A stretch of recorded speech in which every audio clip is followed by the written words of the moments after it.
મિત્રો, આજના વિડીયોમાં આપણે મોસ્ટ એમ્પી દાખલો જોવાના છે. તો વિડીયો ચાલુ કરતા પહેલાં હજી ચેનલને સબસ્ક્રાઇબ ના કરી હોય તો જલ્દીથી ચેનલને સબસ્ક્રાઇબ કરો અને નોટિફિકેશન પર ક્લિક કરો કે જેથી કરીને આપણે કોઈ પણ વિડીયો મૂકીએ તો સૌથી પહેલાં તમારી પાસે આવે. તો આજનો વિડીયો ચાલુ કરીશું. મોસ્ટ એમ્પી દાખલો.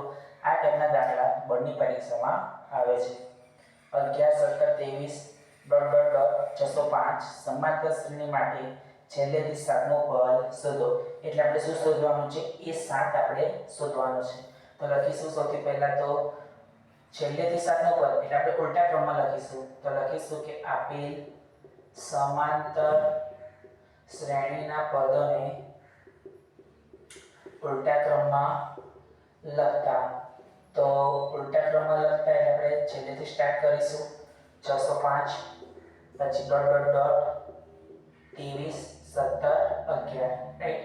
તો a બરાબર પ્રથમ પદ a બરાબર 605, સામાન્યતા પદ d, બીજું પદ માઈનસ પહેલું પદ એટલે -6. હવે સાતમું પદ એટલે n બરાબર 7. આપણે શોધવાના શું છે? એ 7 આપણે શોધવાના છે. તો આપણે સૂત્ર લખીશું. કયું સૂત્ર છે?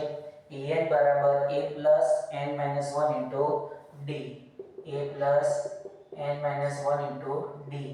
ચલો n 7, a બરાબર 605, n 7 minus 1, d minus 6. તો 605 પ્લસ 7 માં થઈ જાય તો 6 ગુણ્યા -6. તો 605 પ્લસ માઈનસ 36. તો હવે 605 માટે આપણે શું કરીશું? 36 બાદ કરીશું.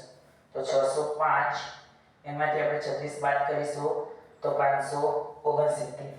તો માટે એ 7 બરાબર 569.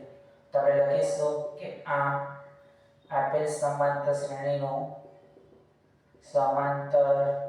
શ્રેણીનું છેલ્લેથી સાતમું પદ એ 7 બરાબર 569. તો મિત્રો આજના વિડીયોમાં આટલું જ. કાલે ફરી એક નવા વિડીયો સાથે મળીશું.